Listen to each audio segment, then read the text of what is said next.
Kechasi tez-tez uyg'onasizmi? Prostata bezi sizni bezovta qilyaptimi? Prostamix 14 ta tabiiy giyohdan tayyorlangan kapsulalar prostatit, jinsiy zaiflik va adenomaga qarshi kuchli vosita. Bir hafta ichida siz natijani his qilasiz. Minglab erkaklar Prostamixni tanladi. Sizchi? Bugunning o'zida buyurtma bering va 50% lik chegirmani faollashtiring. Kafolati bor. Natija bo'lmasa pulingiz qaytariladi. 55 kodi bilan 503 22 00 raqamiga qo'ng'iroq qiling. Mutaxassislar bilan bog'laning va buyurtma bering.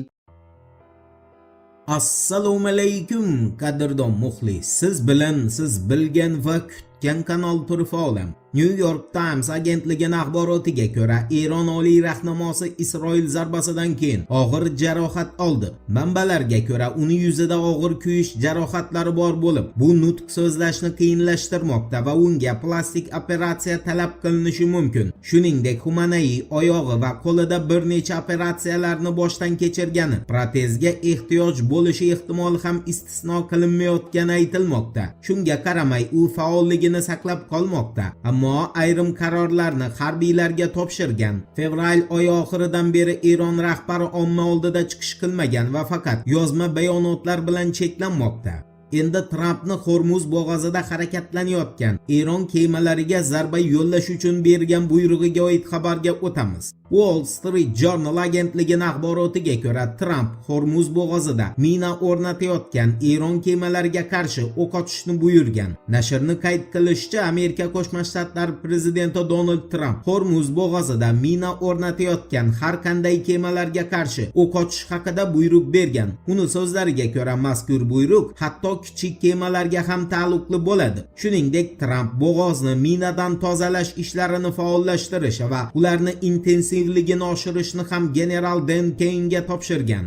O'ziga qarashli ijtimoiy tarmoqda Tramp, men Amerika Qo'shma Shtatlari harbiy dengiz kuchlariga Hormuz bo'g'ozi suvlarida mina o'rnatayotgan har qanday kemalarni ular qanchalik kichik bo'lishidan qat'iy nazar o'q uzib yo'q qilishni buyurdim. Hech qanday ikkilanish bo'lmasligi kerak. Bundan tashqari, hozirning o'zida bizning mina tozalovchi kemalarimiz bo'g'ozni tozalamoqda. Shu orqali men ushbu faoliyatni davom ettirishni, ammo 3 baravar kuchaytirilgan tartibda amalga oshirishni buyuraman, deya qayd qilgan. Qolaversa, Tramp Amerika Qo'shma Shtatlari harbiy dengiz kuchlarini shu kunga qadar Eronning 159 ta kemasini cho'ktirganiga ham alohida urg'u bergan. Eshitmaganlar uchun eslatma. New York Times'ning Pentagon matbuot xizmatiga tayanib xabar berishicha, Amerika Qo'shma Shtatlari qurolli kuchlari 23-aprel kuni Erondan neft tashiyotgan Majestic X nomli kemani to'xtatgan. Hodisa 23-aprelga o'tar kechasi Hind okeanida sodir bo'lgan.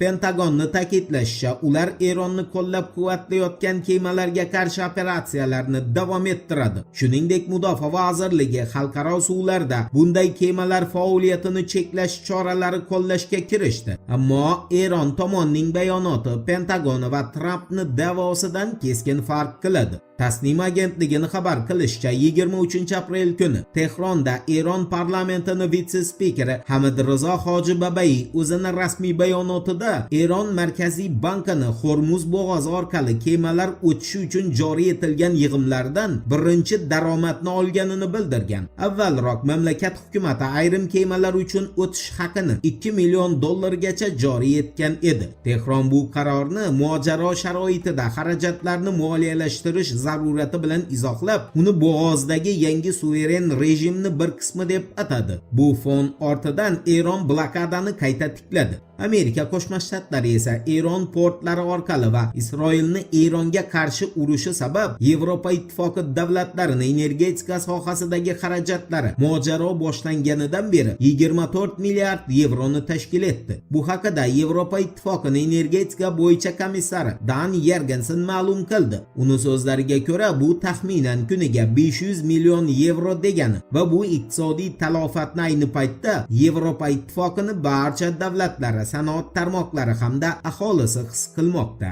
Aytgancha, Donald Trump Eron bilan mojaroda yadroviy quroldan foydalanish ehtimoli haqidagi mishmishlarni rad etdi. Trumpni Oq uyda muxbirlar bilan bo'lib o'tgan matbuot anjumanida aytishicha, Qo'shma Shtatlar Eronni yadro qurolisiz ham mag'lub qilishga qodir va Washington yadroviy qurolni qo'llashni dunyoning barcha davlatiga taqiqlash ustida ish boshlagan. Sababi bu qurol qo'llangandan keyingi asoratlar Trumpga ko'ra 3 yoki 4 asr davomida insoniyatning rivojlanishiga to'sqinlik qiladi. Xayriyat aql kiribdi. Voqealar rivojini birgalikda kuzatamiz. Turfa bilan qoling. Siz kutgan kerakli ma'lumotlar hali oldinda.